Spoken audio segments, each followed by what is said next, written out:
Morjesta ja tervetuloa Kolille. Tänään me päästään vähän tutustumaan Kolin majoituspuoleen, nimittäin Koli Freetime-tiloihin.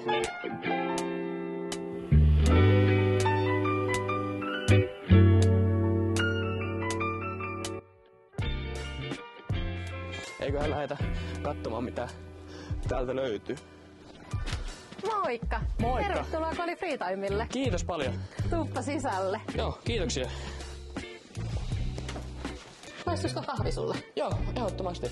No niin, otetaan tästä kupposet mukaan ja mennään sitten vaikka istumaan tonne ja rupattelemaan vähän enemmän.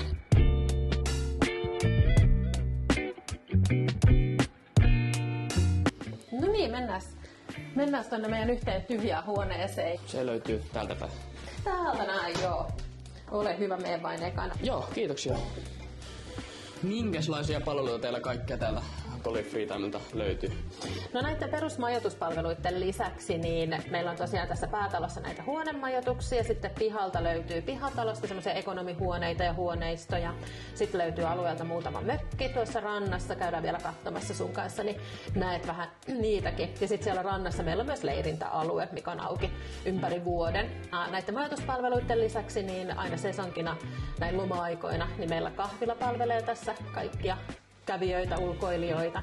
Ja saunat löytyy tuolta alhaalta meidän omille asiakkaille, ne lämpenee joka ilta. Mutta sitten myöskin niin ulkopuoliset voi vuokrata ja halutessaan vaikka käydä sitten siellä avannossa pulahtelemassa. Kesällä tietenkin ihanassa järvivedessä sitten kylpemässä. Sitten taas yrityksille ja muille niin kuin ryhmille me tarjotaan näiden majoituspalveluiden lisäksi myös ruokapalvelut, eli meiltä saa sen koko paketin niin sanotusti yhteistyössä myös sitten meidän eri yhteistyökumppaneiden kanssa, niin jos haluaa jotain ohjelmaa, niin sekin onnistuu kyllä sitten tarvittaessa. Joo, kuulostaa aika monipuoliselta, että varmasti löytyy viihdykettä ihan jokaiselle, vaikka pidemmäksi ajaksi. Joo, meillä käy hyvin erilaisia porukoita, että on noita leirikoululaisia, jotka sitten tulee 3-4 yöksikin, ehkä joskus jopa pidemmäksi. Rippikoululaisia käy, erilaisia muitakin nuorisoporukoita, mutta sitten on ihan työhyvinvointiporukoita viettämässä päivän tai jotkut jää sitten yöksi. Kokousporukoita käy, eli hyvin laaja erilainen seurakunta ihmisiä. Joo. Täällä meillä käy. Kuulostaa hyvältä, mutta lähdetkö sä näyttää mulle kahvin jälkeen vähän paikkoja? Joo, lähdetään katsomaan. Tämähän on vanha kyläkoulu, Kopravaaran kyläkoulu, joka on tietojen mukaan rakennettu jo 50-luvulla. Joo. Ja 10 vuotta 70-luvun loppupuolella, kun koulutoiminta loppui täällä, niin 10 vuotta tilat oli tyhjillänsä ja sen jälkeen sitten paikallinen poliisi osti nämä ja perusti tämän majoitustoiminnan.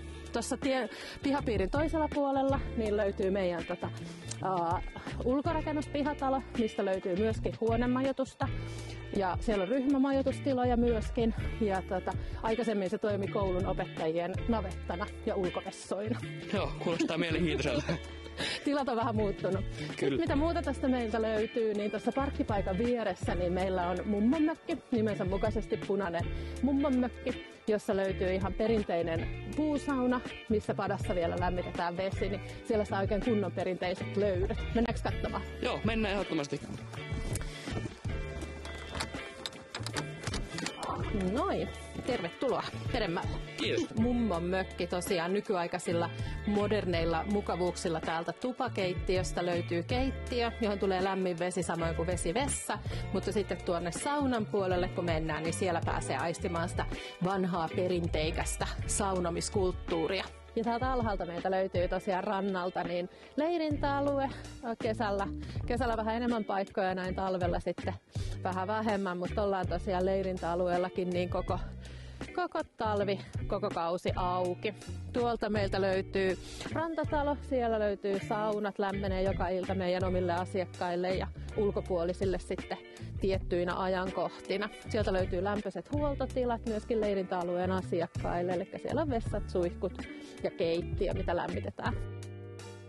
Täältä meidän rantatalosta niin yläkerrasta löytyy tosiaan yksi huoneisto ja sitten tuossa toisella päädyssä niin on meidän kokoustiloja, mitä erityisesti yritykset ja yhdistykset ja kaveriporukat illanviettoja varten niin vuokraa. Ja sieltä löytyy sitten myöskin semmoisia yhteismajoitustiloja, mitä sitten paljon nuorisoleiriläiset ja rippikoululaiset ja muut leirikoululaiset käyttää. täällä lumenpeitossa tällä hetkellä ne on meillä vielä paljon, mitä vuokrataan.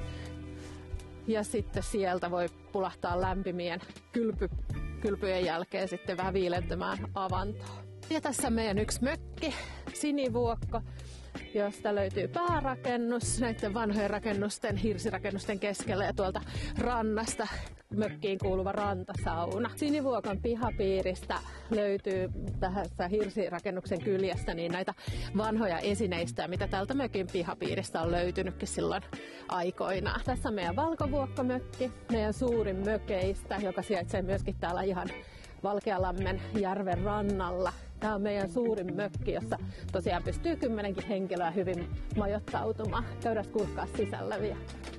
Täältä löytyy tosiaan 2 erillistä makuuhuonetta alakerrasta, puilla lämpiävä sauna ja nykyaikainen keittiö, joka on remontoitu muutama vuosi sitten. Ja sitten täältä vintiltä, kun mennään tänne parvelle, niin täältä löytyykin sitten vähän enemmän sänkyjä, niin isompikin porukka mahtuu majoittautumaan hyvin.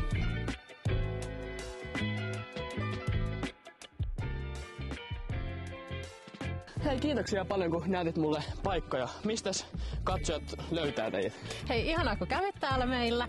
Ja meidän palveluita voi varata ihan suoraan meidän omilta kotisivuilta, eli www.kolifreetime.fi-sivustolta. Aina saa tietenkin soittaa tai lähettää sähköpostiakin. Yhteystiedot löytyy sieltä meidän web-sivuilta. Ja sitten näitä meidän avantouinteja ja muita palveluita niin voi myös Kolistoresta ostaa. Joo, ilman muuta, niin ei muuta kuin sieltä tutustumaan nettisivuilla ja tänne vierailulle.